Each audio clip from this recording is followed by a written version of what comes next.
BFA Painting, Applied Arts, Photography, Videography, Editing, Cinematography, Degree కోర్సులకు చిరునామా Sri Venkateswara college of fine arts, Madhapur, Hyderabad. Admissions open for 2026-27. ఎప్పుడు కూడా ఈ ధర్మం విషయంలో ఎవరు కూడా మోసపోకూడదు. ఎందుకంటే ఇప్పటి కాలంలో అలాంటి పరిస్థితులు ఉన్నాయి. ఈ ధర్మం పేరుతో రకరకాల మోసాలు చేసేవాళ్ళు ఉంటారు, చాలా చోట్ల ఉంటారు. అంటే వాడు ఏం చేస్తారంటే వాళ్ళు చేసే పనికి ధర్మం పేరు పెడతారు. ఎందుకంటే ధర్మం పేరు పెడితేనే జనాలు వస్తారు కాబట్టి, జనాలు నమ్ముతారు కాబట్టి. రావణాసురుడు ఏం చేశాడు? సీతాపహరణ చేయాలంటే తాపసుడు వేషం వేసుకొచ్చాడు. నేరుగా అలాగే రావచ్చుగా, అలా వస్తే ఎవరు ఒప్పుకోరు కాబట్టి, అమ్మవారు ఒప్పుకోదు కాబట్టి తాపసుడు వేషంలో వచ్చాడు. ఎందుకంటే ఆ వేషం ఉంటేనే మోసం చేయగలుగుతాం కాబట్టి ఆ వేషంలో వచ్చాడు. రావణాసురుడు అలా చేశాడు. అంటే అక్కడికి ఏమైంది? చేసేటటువంటి పనులకి ధర్మం పేరు పెడితే జనాలు నమ్ముతారు అని.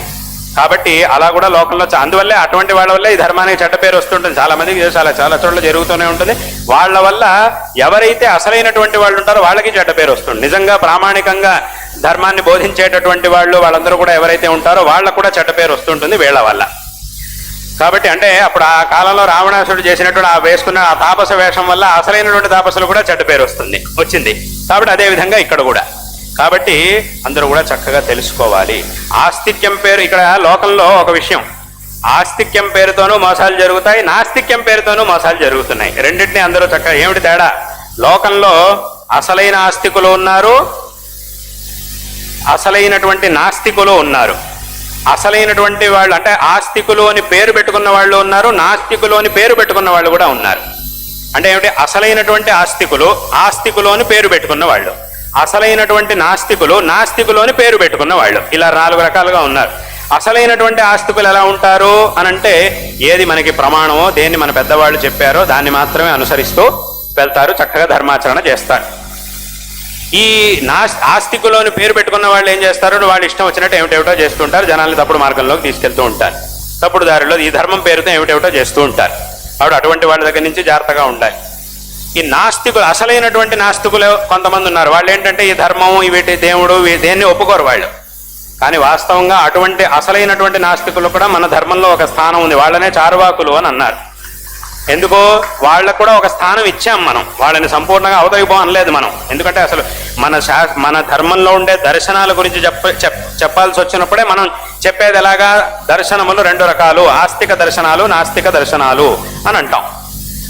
అదేవిధంగా విద్యారణ్య స్వామి వారు సర్వదర్శన సంగ్రహం రచించినప్పుడు మొదలుపెట్టిందే చార్వాక దర్శనం నుంచి. అక్కడి నుంచి మొదలుపెట్టి చివరికి వేదాంత దర్శనంలో పూర్తి చేశారు. అంటే దానికి కూడా ఒక స్థానం ఇచ్చాం. వాళ్ళని సర్వదా మనం బయటికి పొమ్మలేదు.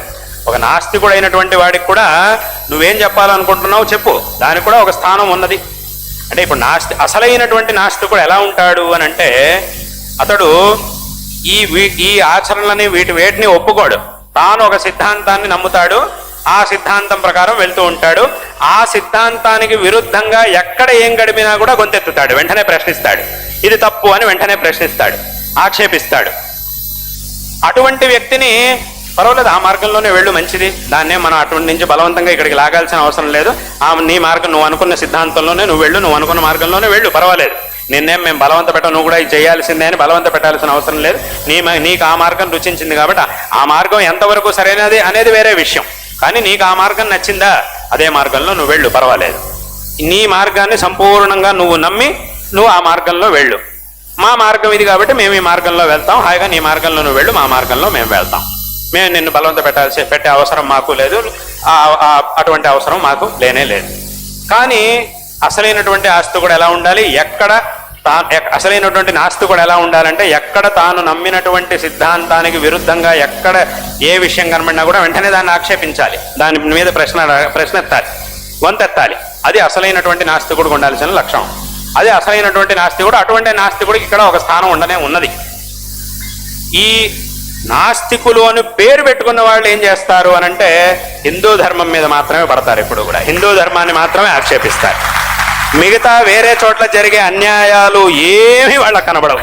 అవేమీ కూడా వాళ్ళకు కనబడవు. ఎన్ని అన్యాయాలు జరుగుతున్నా, ఏం జరుగుతున్నా కూడా అది ఏది వాళ్ళకు కనబడదు. వాళ్ళు కాళ్ళు మూసుకొని ఉంటారు.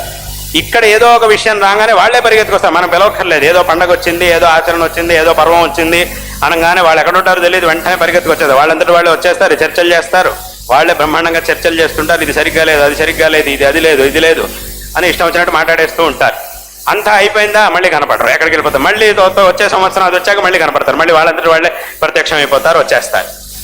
వాళ్ళ పని ఏమిటంటే ఏది హిందూ ధర్మంలో ఉండేది ఏదైతే ఉందో దాన్నే ఆక్షేపించడం, దాన్నే వక్రీకరించి ఇష్టం వచ్చినట్టు మాట్లాడుతూ ఉండడం, అది వాళ్ళు చేసే పని. అంటే వీళ్ళదంతా ఎవరో నాస్తికులు అని పేరు మాత్రం నాస్తికుడిని పెట్టుకుంటారు, చేసే పని మాత్రం ఇది.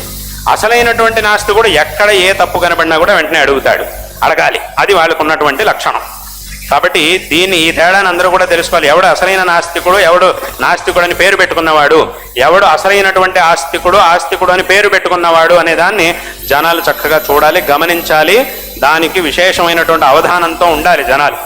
ఇవాళ గనక దాన్ని గమనించకపోతే, దానికి కావలసినటువంటి ఉపాయాన్ని చెయ్యకపోతే భవిష్యత్తులో చాలా నష్టపోవాల్సినటువంటి అవసరం వస్తుంది. కాబట్టి అందరూ కూడా దీన్ని చక్కగా తెలుసుకోవాలి, ఈ ధర్మాన్ని చక్కగా ఆచరించి సంరక్షించుకొని కృతార్థులు కావాలి.